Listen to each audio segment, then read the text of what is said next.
Income from house property. सबसे पहले इसका परफॉर्मा लेते हैं।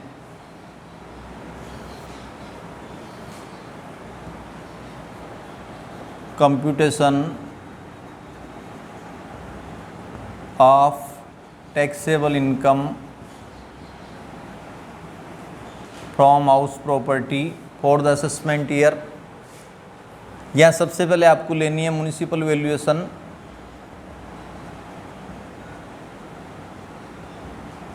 और fair rent if given in question.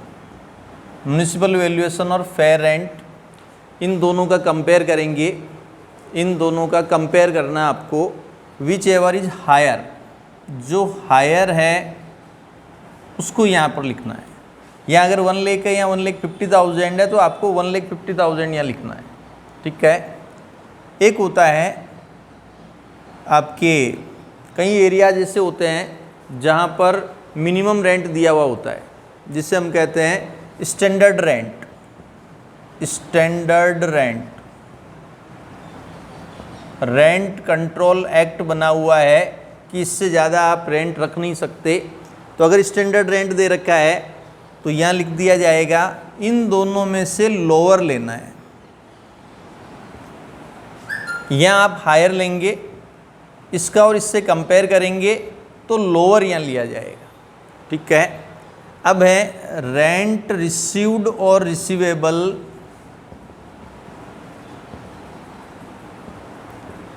Rent received और receivable if property let out full year. इसको कैसे निकालते हैं वो समझना है। इस पर मैं ये स्टार बना देता हूँ, बाद में और समझाऊंगा। पहले समझ एक बार तो यहाँ बता देता हूँ। मंथली रेंट मान लो 10,000 है।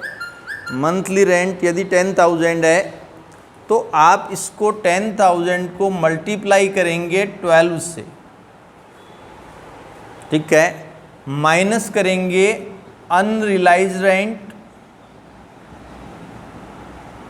और माइनस करेंगे आप self occupied period rent.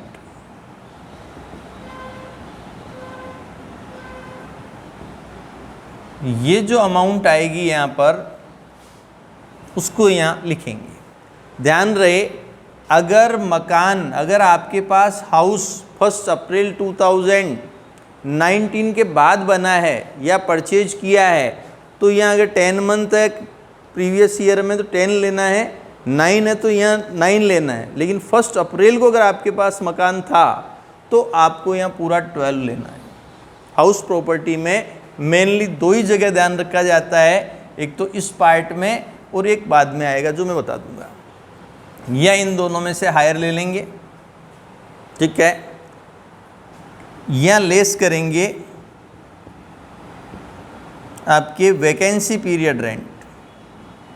Vacant हमने यहाँ पूरा 12 ले लिया था। मान लो मकान 2 महीने खाली रहा, मान लो 3 महीने खाली रहा, 4 महीने खाली रहा, तो वैकेंट की हमने छूट नहीं दी थी। वो वैकेंट की छूट हमें यहाँ देनी है। ध्यान रहे, आप इनकम टैक्स पढ़ रहे हैं तो आपके अपने नियम नहीं बनेंगे, यहाँ आपको रूल फॉलो करने पड़ेंगे। ये वैकेंट माइनस करने के बाद जो आएगा उसको हम कहेंगे gross annual value, GAV, gross annual value. Less करेंगे म्युनिसिपल टैक्स, लेस करेंगे municipal tax if paid by owner in last year. Municipal tax तभी लेस किए जाते हैं जब ओनर ने पेड किए हों और लास्ट ईयर में पेड किए हों। अगर टेनेंट पेड कर देता है तो माइनस मत करना, अगर आउटस्टैंडिंग रह जाता है तो भी माइनस मत करना। मैं यहाँ आपको ये नहीं कह रहा हूँ कि 1 ईयर का लेस करो, मैं ये कह रहा हूँ जितना पेड किया है, चाहे वो 1 ईयर का है, चाहे 2 ईयर का है, चाहे 3 ईयर का है, चाहे 4 ईयर का है, प्रीवियस ईयर के अंदर ओनर ने जितना पेमेंट किया है वो आपको डिडक्ट करना है। ठीक है। अब इसके आगे चलते हैं। म्युनिसिपल टैक्स माइनस करने के बाद जो आएगा उसको हम कहेंगे AV। ये GAV थी, ग्रॉस एनुअल वैल्यू। लेस किया municipal tax if paid bye honour SSC, ठीक है। कितना भी पेड करो, 1 ईयर का, 2 ईयर का, 3 ईयर का, अगर आउटस्टैंडिंग है तो 0 लिख दो, टेनेंट ने पेड किया तो 0 लिख दो। एवी आने के बाद लेस करते हैं standard deduction,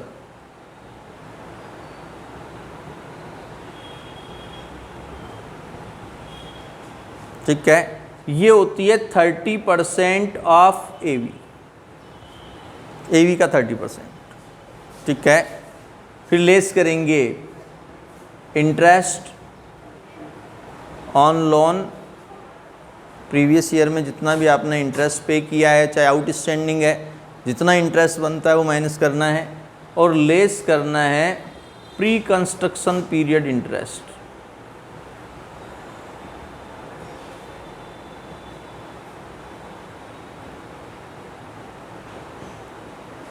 pre construction period interest minus करेंगे। ये क्या होता है वो भी मैं बताऊंगा आपको। ये आएगी आपके taxable income under house property. मैंने आपको कहा एक तो आपके इसमें दिक्कत आती है और एक होता है प्री कंस्ट्रक्शन पीरियड इंटरेस्ट।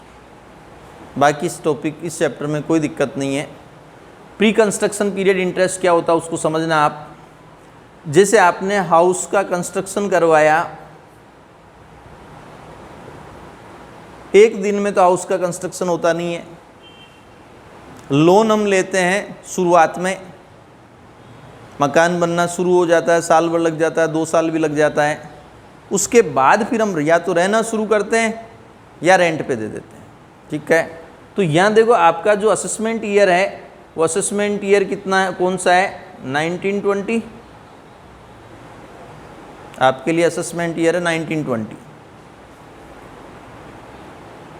ठीक है।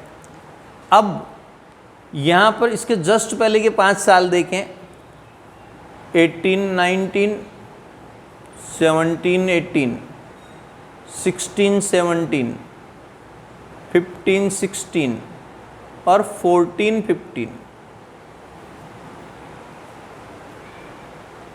ठीक है। प्री कंस्ट्रक्शन पीरियड की जो छूट मिलती है 5 ईयर तक मिलती है। अगर आपका मकान 1 अप्रैल 14 के बाद बना है, नहीं आ रहा मतलब,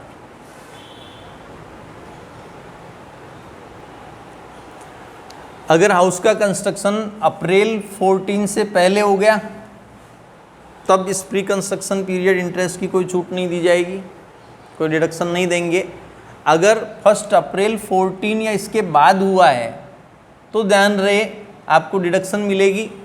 कब से कब तक की मिलेगी, ये एक कंडीशन तो ये ध्यान रखना ही, अप्रैल 14 के बाद अगर कंस्ट्रक्शन हुआ है, अप्रैल 14 के बाद यदि कंस्ट्रक्शन हुआ है तो इसकी डिडक्शन दी जाएगी, अदरवाइज प्री कंस्ट्रक्शन की डिडक्शन नहीं दी जाएगी। एक तो ये ध्यान रखना है। दूसरा, अब कितनी डिडक्शन दें, पीरियड क्या होगा, तो उसके लिए देखो लोन कब लिया, डेट ऑफ लोन लिख लें आप, डेट ऑफ लोन कि लोन किस डेट को लिया, और कंस्ट्रक्शन कंप्लीट कौन से ईयर हुआ, कंस्ट्रक्शन कंप्लीट ईयर,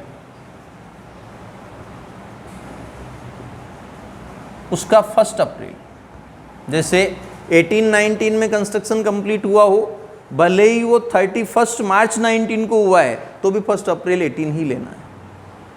17-18 में कंस्ट्रक्शन कंप्लीट हुआ तो 17 ले लें, 16-17 में कंप्लीट हुआ तो 16 ले लें, 1 अप्रैल 16, 15-16 में कंप्लीट हुआ तो 1 अप्रैल 15 ले लें, और अगर 14-15 में कंप्लीट हुआ तो 1 अप्रैल 14 ले लें। ये ध्यान रखना है, ठीक है। अब यहाँ पर ये जो पीरियड आएगा इसको हम बोलेंगे प्री कंस्ट्रक्शन पीरियड, इसका जो पीरियड आएगा उसको हम बोलेंगे प्री कंस्ट्रक्शन पीरियड, ठीक है। और अब कैलकुलेशन करेंगे इंटरेस्ट की, तो वही आपके जो 10th में 9th में आप करते थे, PRT, प्रिंसिपल कितनी अमाउंट है, रेट ऑफ इंटरेस्ट परसेंटेज में होती है, परसेंटेज में होती है तो डिवाइड बाय 100 करेंगे, T टाइम आपके मंथ में है तो डिवाइड बाय 12 करेंगे, और इनकम टैक्स रूल के हिसाब से 1/5, ये 1/5 है क्योंकि 5 ईयर तक छूट दी जाती है। इस पीरियड का जो इंटरेस्ट होता है उसकी डिडक्शन 5 ईयर में 5 पार्ट में दी जाती है, इसलिए 1/5 करते हैं। ये होता है प्री कंस्ट्रक्शन इंटरेस्ट। इसमें आपको दो ही चीज़ ध्यान रखनी है, एक तो ये कैसे कैलकुलेट करते हैं और ये कैसे कैलकुलेट करते हैं। बाकी ध्यान तो पूरा परफॉर्मा रखना ही है। म्युनिसिपल वैल्यूएशन और fair rent whichever is higher, municipal valuation और fair rent whichever is higher, higher ले लेंगे। स्टैंडर्ड रेंट से कंपेयर करेंगे इफ़ गिवन। नहीं दे रखा है तो यहाँ 0 मत लिखना, नील लिखना। अगर आपने 0 लिख दिया और लोअर में या 0 लिख लिया तो गलत हो जाएगा। कई जगह जहाँ रेंट कंट्रोल एक्ट बने हुए होते हैं, कहीं पर रेंट कंट्रोल एक्ट बने हुए होते हैं तो वहाँ स्टैंडर्ड रेंट दिया हुआ होता है। किसी क्वेश्चन में नहीं देता है तो यहाँ नील कर देना। फिर रेंट रिसीव्ड और रिसीवेबल कैसे निकालेंगे आपको पता है। मंथली रेंट को आपको 12 से मल्टीप्लाई करना है, minus unrealise rent minus sale period rent. Sale period का मतलब उसमें एसएससी खुद 2 महीने 3 महीने 4 महीने रहा हो तो उस पीरियड का रेंट माइनस कर देना, ठीक है। अगर मैंने मकान मान लो 1 मई को 1 मई को परचेज किया या 1 मई को मेरा मकान कंप्लीट हुआ, अप्रैल में मकान नहीं था, तो मैं 12 की जगह 11 से मल्टीप्लाई करूँगा, ठीक है। फिर वैकेंट पीरियड माइनस कर देंगे, जीएवी आएगा। म्युनिसिपल टैक्स माइनस करेंगे, अगर एसएससी ने पेड किया है प्रीवियस ईयर में तो जितना भी पेड किया माइनस कर देंगे। एवी आ जाएगा, एवी का 30% स्टैंडर्ड डिडक्शन माइनस करेंगे। एवी का 30% स्टैंडर्ड डिडक्शन, प्रीवियस ईयर का जितना भी इंटरेस्ट लगा हो, और मकान यदि 1 अप्रैल 14 के बाद बना है तो pre construction period interest calculate करके माइनस करेंगे। ये आएगी आपके टैक्सेबल इनकम, ठीक है। कैसे निकालना वो देख लें। एक चीज़ ध्यान रखना, अगर मकान खुद के रहने के काम आता है, सेल्फ ऑक्यूपाइड हाउस जो कि 1 हो सकता है, उसकी एवी 0 होती है, उसको यहाँ से स्टार्ट करते हैं। एक मकान एसएससी के खुद के रहने के काम आता है, उसकी एवी 0 होती है, उसको यहाँ से स्टार्ट करेंगे। ये पार्ट उसके लिए नहीं करेंगे। यदि 1 से अधिक मकान में एसएससी रह रहा है, मान लो आपके पास 3 मकान है, 3 मकान है, तीनों में आप रहते हैं, कभी इसमें रहते हैं, कभी इसमें रहते हैं, कभी इसमें रहते हैं, मेरे कहने मतलब रेंट पे देते नहीं, तो इनमें से एक को आप एवी 0 मान लें, एक को आप फ्री करवा सकते हैं। मान लो सेकंड मकान है, इसको आपने फ्री करवा लिया। फ्री उसको करवाना है जिसमें आपको टैक्स बेनिफिट ज़्यादा हो, जो महंगा मकान हो, जिसकी वैल्यूएशन ज़्यादा हो। और इनको डीम्ड टू लेट आउट। अब किसी ने कहा डीम्ड टू लेट आउट होने से रेंट तो 0 है, क्वेश्चन सोल्व कैसे होगा। तो देखो, मान लो फर्स्ट मकान की municipal valuation 5 lakh, fair rent 6 lakh, तो मैं 6 लिख दूंगा। स्टैंडर्ड रेंट है 5 लाख, तो 6 और 5 विच एवर इज लोअर, तो 5 लाख लिख दूंगा। रेंट रिसीव्ड 0, तो विच एवर इज हायर में अपने आप 5 लाख आ गया। तो ये जरूरी नहीं है कि रेंट आए, रेंट रिसीव्ड अगर 0 भी है तो भी हमारा क्वेश्चन आगे सिस्टम से, या जो एक तरह से इनकम टैक्स वालों ने ये फॉर्मेट बनाई उससे अपने आप सोल्व हो जाएगा। तो इसे हम कहते हैं डीम्ड टू लेट आउट। अब दूसरा केस, एक यूँ होता है कि 3 मकान है, एसएससी के पास 3 मकान है, एक में खुद रह रहा है और सेकंड और थर्ड ऑल एफर्ट के बाद भी कोई किराएदार नहीं मिला। किराएदार नहीं मिला तो मकान खाली रह गया। अब मान लो आपको किराएदार मिला नहीं, मकान खाली रह गया, और इनकम टैक्स वाले कह रहे हैं कि आपकी टैक्सेबल इनकम इतनी है, आप ऐसा कुछ करें तो आप टैक्स देंगे कहाँ से जब आपने कमाया ही नहीं है। पहले वाले केस में आप किराए पर देना नहीं चाहते थे, इसका मतलब आप टैक्स पे करें, आप कैपेबल हैं। या आपने मकान बना तो लिए थे लेकिन किराएदार नहीं मिले, मकान खाली रह गया। इस केस में जीएवी 0 होती है। तो आप सुनना, 3 केस बता रहा हूँ। एक में खुद रहता है, बाकी को किराए पर दे दिया। जिसमें खुद रहता है उसकी एवी 0, बाकी जो किराए दे दिया तो हम उसकी कैलकुलेशन कर लेंगे। दूसरे केस में एक में खुद रहता है और 2 को किराए नहीं देना चाह रहा, एक से अधिक मकान है लेकिन किराए पर देना नहीं चाह रहा, इसका मतलब कैपेबल पर्सन है। तो यहाँ पर डीम्ड टू लेट आउट, किराए पर दिया गया माना जाएगा, किराए पर दिया गया माना जाएगा, और वैल्यूएशन करेंगे, टैक्स ये आपके टैक्सेबल इनकम कैलकुलेट की जाएगी, ठीक है। तीसरे केस में किराएदार नहीं मिल रहा है, तो जिसमें खुद रह रहा है उसकी AV 0, और जिन मकानों में किराएदार नहीं मिले उनकी GAV 0। ठीक है, इसका मतलब हुआ कि AV नेगेटिव भी आ सकती है। मान लो 2 मकान किराएदार नहीं मिले तो मैंने यहाँ 0 लिख दिया और उसका म्युनिसिपल टैक्स मुझे पे करना पड़ा, इसका मतलब हुआ AV नेगेटिव में भी आ जाती है। हाउस प्रॉपर्टी एड में टैक्सेबल इनकम पॉजिटिव भी हो सकती है, 0 भी हो सकती है और नेगेटिव भी हो सकती है, जिसको आगे जाकर अगर नेगेटिव इनकम होगी तो हम सेट ऑफ करें।